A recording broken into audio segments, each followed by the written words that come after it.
Alright, so let's make an update video because it seems like I've been hiding for a while. Because I haven't posted too many videos, I don't think. It's hard to remember. Get you caught up to what's been going on here. As you've heard in my other videos, the 17th of September, we did the straw project, and after that I kind of just been relaxing because I was working so hard before that to try to get that truck ready, and after that was done I just took a big old deep breath and relaxed for a while, and it's been a week or two. What's today's date? It is September 29th, Friday, so it's been 2 weeks. It's kind of relaxed. I got the flooring for the house Monday, and been kind of working on that after work this week. I'm going over there right now. I got to unhook the trailer because I went and mowed the lawn yesterday. But I got the flooring there, so there'll be videos of the house coming up. I still got all kinds of videos I need to post. I just been doing other things. Maybe this weekend I'll render them up. Maybe tonight I'll do some. There's the new hay wagon. I don't think I did a video on it. I've made videos that I haven't edited up yet, but here it is, the bale kicker wagon. Did I do a video on this? I feel like I've done a video on this. I did. I don't think I posted it yet. But here's the hay wagon in case I didn't make the video. I'll have to look later. I'm pretty sure I made it because I talked about it. I don't remember which video it was though. But it's the bale kicker wagon. So these are my 3 wagons now. If you remember, this one and that one were kind of mine before. I borrowed them. And but they're mine now. I bought them at that one sale. I bought that at the sale. And I wanted to explain something. You see the 1066 on the front? That's the guy that had them, that I was borrowing them from. He bought it at an auction, and that was the number. And you guys probably don't know this, but 1066 is like my favorite number. You're like, why 1066? Well, when I was younger, for some reason, I really liked the International 1066. It was like one of my favorite tractors. It still kind of is. I like the way the Internationals are set up. But I have an International tractor book, and there was this nice looking 1066, had duals on it. It's pulling a little grain cart, auger wagon, and I just loved the way that tractor looked. So a lot of my usernames have 1066 in the username, and so I just thought I'd share that because it's just funny. It's got 1066 on it. And I always point that out when I get something that's got 1066 on it. Like I've had a couple grocery store receipts that were 1066. And I think I actually had an auction number one time that was 1066. Which is just kind of cool. It's one of them weird things. But what else? I haven't got the transmission back from the truck yet. Parts were supposed to come in Monday of this week, I think it was, or last week. Monday of last week. It would have been the 18th. And I'm still waiting to get it fixed.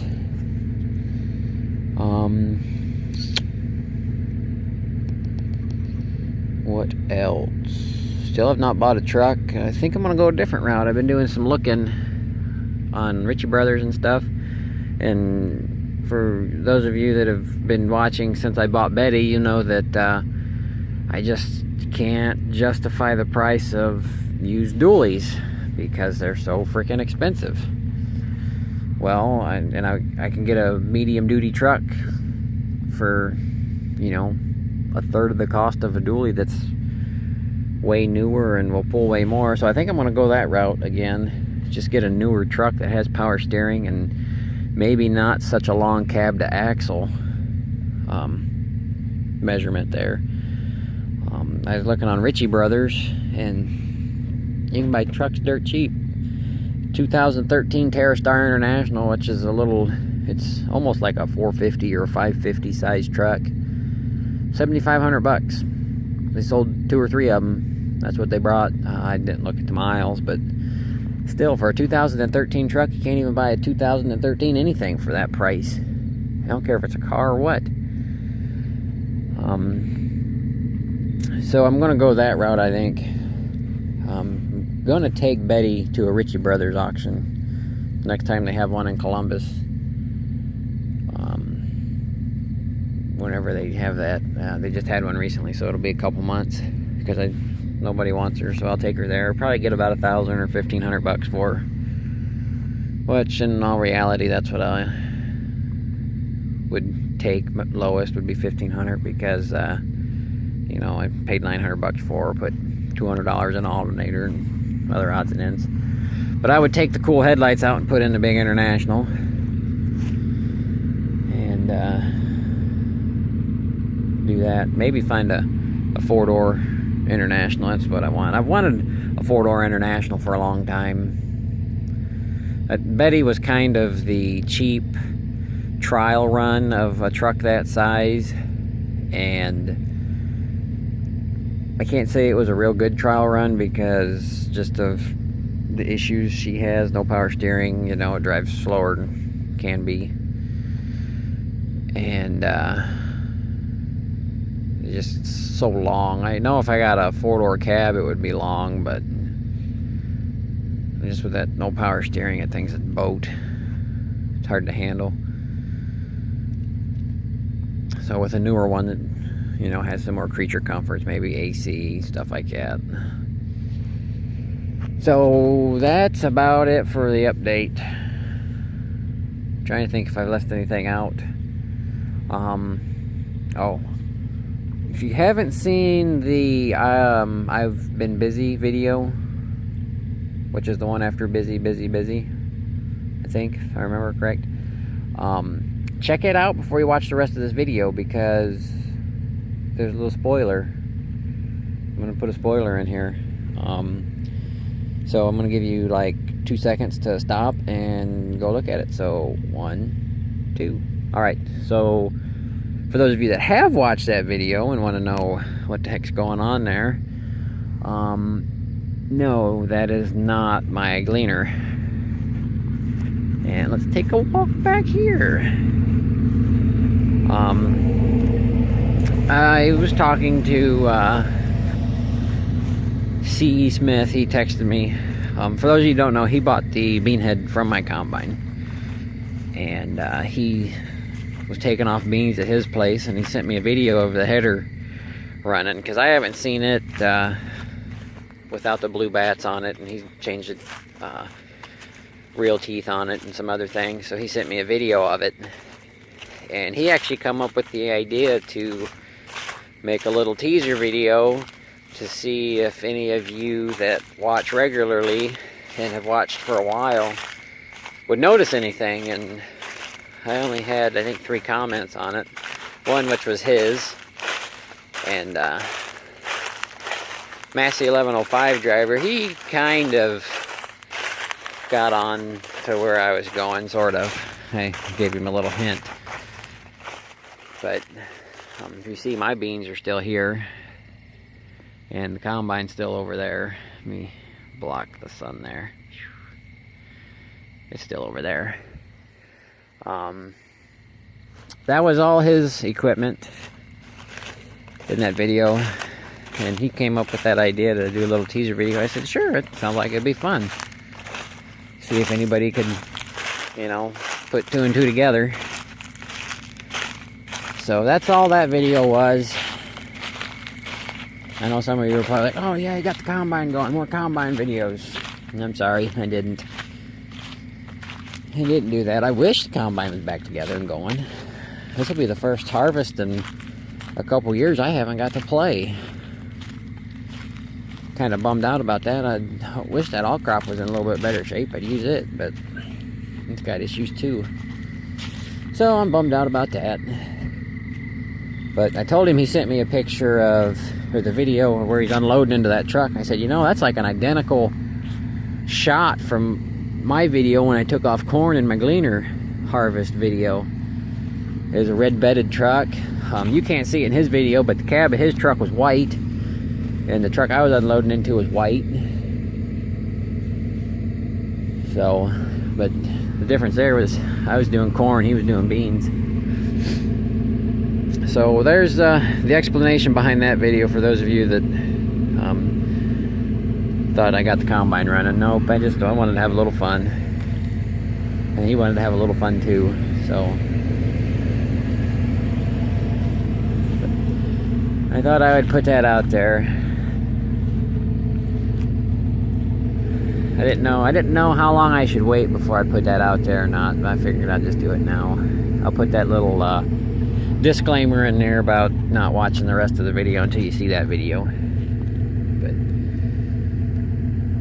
I figured I'd give the explanation of that before I forgot. So, and I believe that concludes the update video. Other than making plans for next year for the farm, I haven't been doing too much. I did rototill. I made a video for this too. I rototilled this area all the way around through there. I rototilled Dad's garden, and I rototilled a little plot in my in town on that house lot. That's all part of a plan for next year.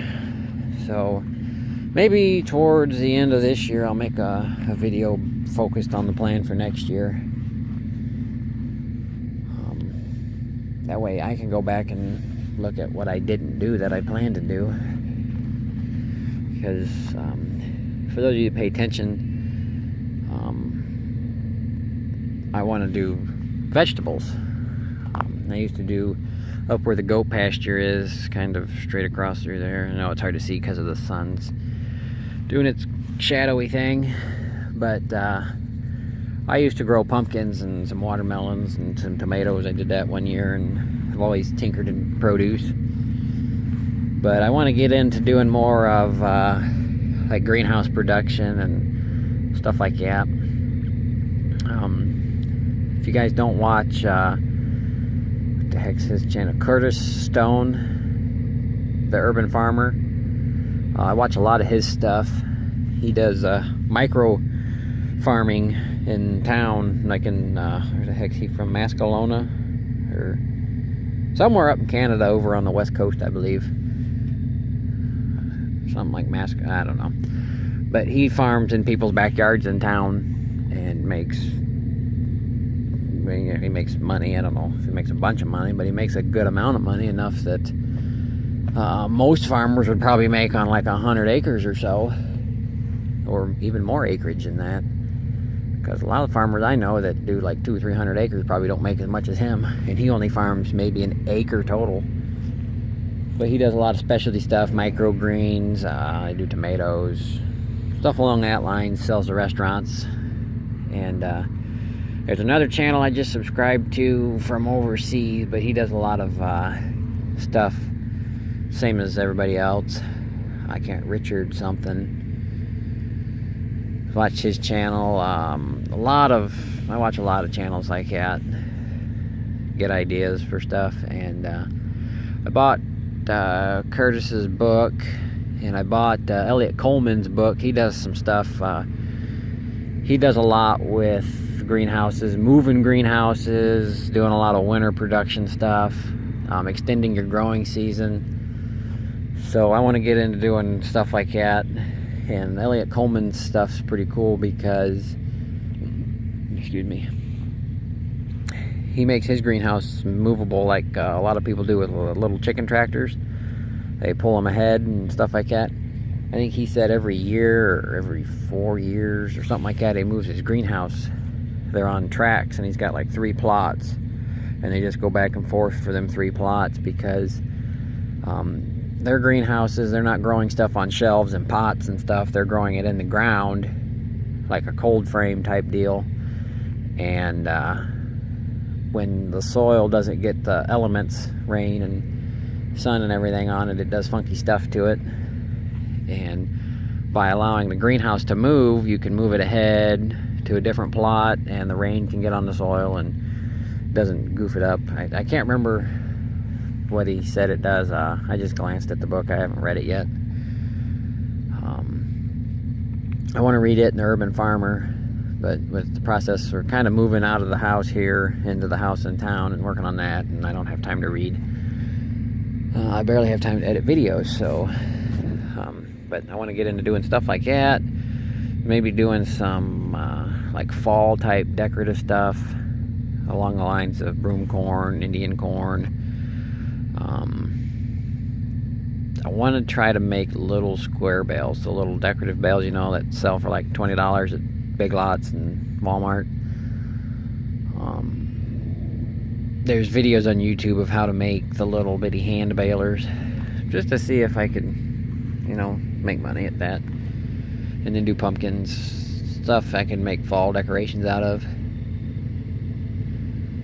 So, alright, I just keep rambling on. But that's the update video and a little glimpse into the plan for next year.